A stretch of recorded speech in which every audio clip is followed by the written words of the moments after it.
एक तो ये बताइए कि हम देख रहे हैं कि जो आईनी तरमीम जो हैं जितनी भी पेश की हैं वो JUI के ज़्यादातर जो हैं वो नूर आलम साहब जमीयतुल उलमा इस्लाम के जो हैं वो मेंबर उन्होंने पेश की हैं। क्या PTI को JUI पे एतमाद है? आप लोग जो उनसे मतलब है कुछ रोमांस भी हो रहा है, कुछ फ्लर्ट भी हो रहा है, मुलाकातें हो रही हैं, किस हद तक एतमाद है आपको इस जमात के ऊपर? मेरा नहीं ख्याल कि कोई रोमांस चल रहा है। वो गुफ्तगू सिर्फ एक सिंगल नुक्ते पे थी कि जमहूरियत की बहाली के लिए नए इलेक्शन के लिए वो गुफ्तगू थी। बाकी मैंने खुद इमरान खान से पूछा था, इसलिए कि हमारे लोग कुछ बहुत वर्कर्स जो हैं वो नाराज भी हैं एक दूसरे से और वो आते भी नहीं है इस बात पे कि हम इनके साथ कोई इत्तेहाद हो। तो मैंने खुद पूछा था उनसे कोई 1.5 हफ्ता पहले, 2 हफ्ते पहले। अच्छा। तो उन्होंने कहा था अलायंस हम बिल्कुल भी नहीं करेंगे। ये तो मैं आपको अथॉरिटी से बता रहा हूँ। जमीयतुल उलमा इस्लाम से इत्तेहाद नहीं करेंगे, किसी से भी नहीं करेंगे, किसी से भी नहीं करेंगे। नहीं, बाकी जो हमारे एलाइज हैं उनके साथ हम करेंगे, लाइक माइंडेड और कोई होगा उसके साथ भी करेंगे। लेकिन मौलाना साहब की सियासत आपको पता ही है कि मैं इस पे मजीद तबसरा नहीं करना चाहता, लेकिन उनको पॉलिटिकल अलायंस वो मांगते थे जो उनको नहीं मिला। अच्छा, और इसमें जमात इस्लामी जो है वो भी इस वक्त काफ़ी हुकूमत मुखालफत कर रही है। क्या आप समझते हैं कि वहाँ पे गुंजाइश पैदा हो सकती है कि वो जो एक ब्रॉड बेस अलायंस हुकूमत को काउंटर करने के लिए? ब्रॉड बेस्ड अलायंस का सिंगल पॉइंट एजेंडा है, रूल ऑफ लॉ उसका एक हिस्सा है और दूसरा हिस्सा है फौरी तौर पे फेयर, ट्रांसपेरेंट, फ्री इलेक्शन और इस इलेक्शन कमीशन के नीचे नहीं।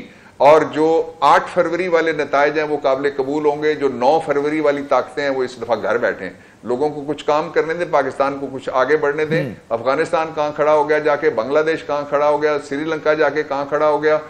लोग जो लुटे पटे ममालिक थे वो भी हमसे आगे निकल चुके हैं और बहुत आगे निकल चुके हैं। सदियों का फर्क पड़ चुका है। इसलिए कौम पे रहम करें, अपने आप पे भी रहम करें। जिन्होंने रिटायर होके घर जाना है उनको घर वाले भी नहीं बर्दाश्त करेंगे कि आपने क्या किया इस मुल्क का। दुरुस्त कह रहे हैं कि बिल्कुल कौम पे रहम करना चाहिए। अभी तक एक मौमा और हल नहीं हो सका, वो ये कि PTI का जलसा ना होके भी वो सुर्खियों की जीनत बना रहा है कि जी जलसा हो रहा था, नहीं हुआ, क्यों मनसूख हुआ। आप रोशनी डाल सकेंगे कि इमरान खान साहब से किसने दरख्वास्त की थी कि एंडोज करें इस फैसले के ऊपर कि जी जलसा जो है हम आगे बढ़ा रहे हैं?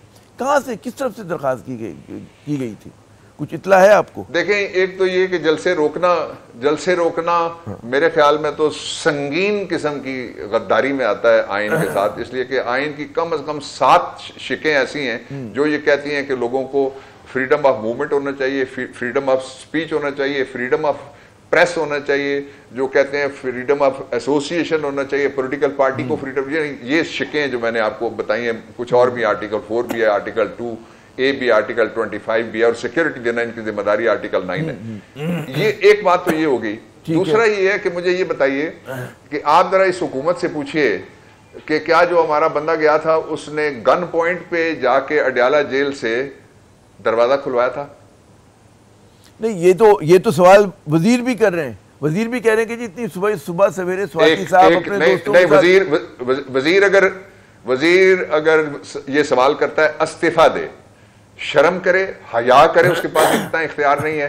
वो जो इनकी खातून बैठी हुई है चीफ मिनिस्टर, जो अपनी सीट हार के बैठी हुई है, वो कहती हैं पंजाब मेरा है, हम एक हुक्मरान खानदान है। तो चाबी छीनी थी किसी ने क्या जेलर से? अच्छा, लेकिन वो मुझे सवाल का जवाब कोई इस्तीफा दे के वजीर आ जाए। मैं कभी किसी के साथ नहीं बैठा। इस सवाल का जवाब वजीर इस्तीफा देके, पक्का इस्तीफा देके आ जाए, मैं उसके साथ बैठ के गुफ्तगू करने के लिए आपके शो में तैयार हूँ। चले, मैं कोशिश करूंगा, लेकिन वजीर तो वजीर होते हैं, इस्तीफा क्यों दें जब तक मतलब है दिलवाना दिया जाए। अच्छा, ये बताइए। मैं वजीर था, मैंने इस्तीफा दिया।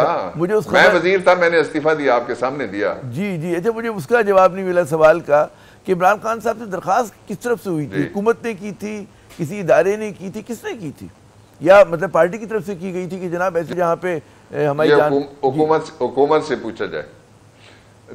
ये हुकूमत से एक कंसिडरेशन जो मैं आपको बता सकता हूँ वो ये है कि खत्म नबूवत सल्लल्लाहु अलैहि वसल्लम के हवाले से एक केस चल रहा था, उसके लिए एक बिल्डअप था। तो हम एक एहतराम हमारे जहन में, वो जाहिर है आपको याद है इमरान खान से ज्यादा कौन बोला है आलमी फोरम्स पे रसूलुल्लाह सल्लल्लाहु अलैहि वसल्लम और इस्लामोफोबिया के हवाले से जो प्रोपेगेंडा किया जाता है इस्लाम के खिलाफ, उस पर उन्होंने कहा कि नबी करीम सल्लल्लाहु अलैहि वसल्लम हमारे दिल में रहते हैं, जब कोई उन पर रकीक हमला करता है तो हमारे दिल में दर्द उठता है। आलम इस्लाम के लिए वो बोले, तो इसलिए बाकी जो है वो जो इस्तीफा दे के आएगा वजीर, उसके साथ मैं बात कर लूंगा आपके सामने। चले हम कोशिश करते हैं कि आपको और वजीर को एक दूसरे के मद्दे मुकाबिल करें। अगर बहुत बहुत शुक्रिया बाबर रवान साहब, आपने अपना कीमती वक्त दिया। इस्तीफे के बाद, इस्तीफे के बाद बहुत शुक्रिया, आफ्टर रेजिग्नेशन, बिल्कुल पॉइंट नोटेड। बहुत शुक्रिया बाबर साहब, आपने कीमती वक्त दिया।